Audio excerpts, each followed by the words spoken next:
आज के इस वीडियो के अंदर मैं बात कर रहा हूँ आरटीआई की, यानी कि राइट टू इन्फॉर्मेशन सूचना का अधिकार अधिनियम 2005 के बारे में।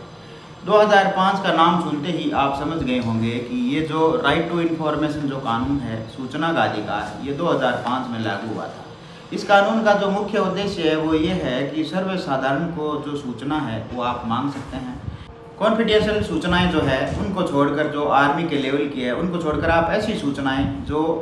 देह हो, राज्य हित में हो, देश हित में हो और सर्वसाधारण के लिए हो, ऐसी सूचनाएं आप मांग सकते हैं। चाहे वो कर्मचारी से जुड़ी हो, न्यायपालिका से जुड़ी हो, कार्यपालिका से जुड़ी हो या फिर कोई कर्मचारी की सूचनाएं हो। कुछ कर्मचारी की जो सूचनाएं होती है उनसे संबंधित जो पर्सनल सूचनाएं होती है वो सिर्फ कर्मचारी को ही दी जाती है, बाकी सूचनाएं आप है वो मांग सकते हैं।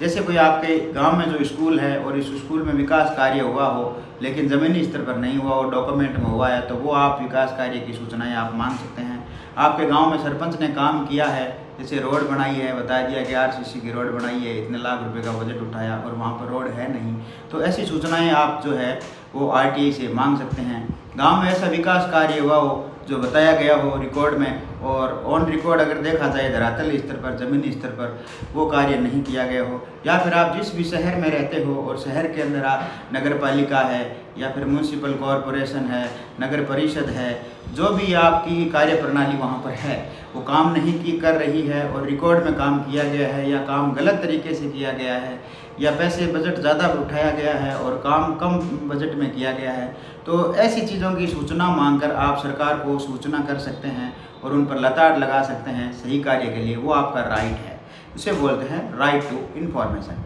अब बात आती है कि बहुत सारे लोग क्या करते हैं कि छोटी छोटी बातों को लेकर ये सोचते हैं कि मैं आरटीआई लगा दूंगा तो बहुत कुछ हो जाएगा, लेकिन कुछ नहीं होगा, क्योंकि आरटीआई एक ऐसा कानून है वो केवल सूचना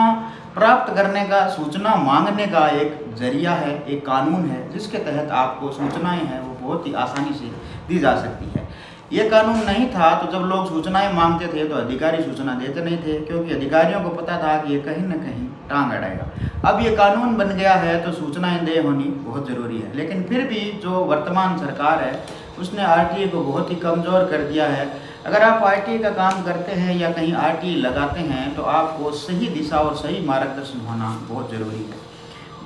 वैसे तो आरटीआई के अंदर एक नियम है, एक प्रावधान है कि आप एक सर्वसाधारण पेज के ऊपर जो आपको सूचना मांगनी है वो अपने नाम पता के साथ लिख कर मांग सकते हैं और आपको प्राप्त हो जाएगी। लेकिन इस स्थिति में बहुत सी जगह हैं वो नज़रअंदाज कर दिया जाता है और सूचनाएं हमें नहीं मिलती है। तो उसके लिए जो कानून है आरटीआई का, उसके अंदर बहुत सारी धाराएं हैं, उन धाराओं का उपयोग करके आप सूचनाएं प्राप्त कर सकते हैं। आरटीआई के साथ साथ कई कानून और भी है, उसका भी आपको उपयोग करना आना चाहिए, तब जाकर आप प्रभावशाली कानून पर काम कर सकेंगे और आरटीआई से अगर आप काम करवाना चाहते हैं तो करवा सकते हैं। मेरा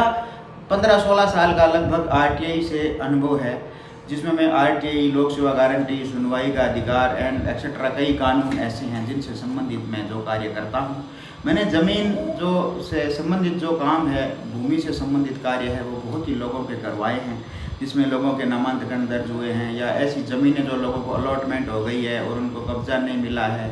या फिर उन पैसे भर दिए हैं, ज़मीन अलॉटमेंट नहीं हुई है या फिर जो पैसे हैं उनके ऊपर चार्ज ज़्यादा लग गया है और पैसे नहीं भर पा रहे हैं। तो ऐसी कई चीज़ें जो कार्य है वो मैंने बहुत सारे किए हैं। बहुत सारे जो लोग हैं, बहुत सारे जो कर्मचारी है जो जानबूझकर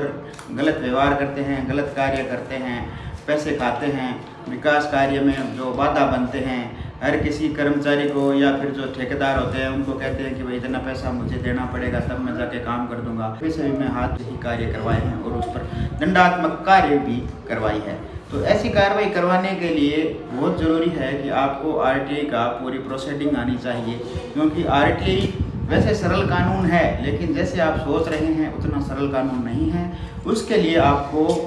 पूरे कानून की जानकारी होना बहुत ही आवश्यक है। तो आरटीआई के साथ साथ आपको लोक सेवा गारंटी, सुनवाई के अधिकार जैसे कानून को भी आपको ध्यान में रखना है, जिससे आप बहुत ही साधारण तरीके से, बहुत ही अच्छी तरीके से आप काम करवा सकते हैं।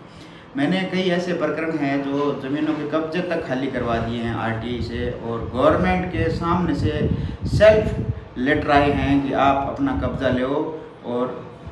आप अपना कब्जा लो और आपने जो भी कंप्लेन की है उसका निस्तारण करो। आरटीआई के बारे में ज़्यादा जानना चाहते हैं कि आरटीआई का प्रार्थना पत्र कैसे लिखते हैं, रिमाइंडर कैसे करते हैं, अगर कोई जवाब नहीं आता है तो उसका अपील कैसे करते हैं, सेकंड अपील कैसे करते हैं, उनके बाद में भी अगर कार्रवाई नहीं होती है तो आप उन अधिकारियों के ऊपर दंडात्मक कार्रवाई कैसे करा सकते हैं, या फिर उसको आरटीआई के जो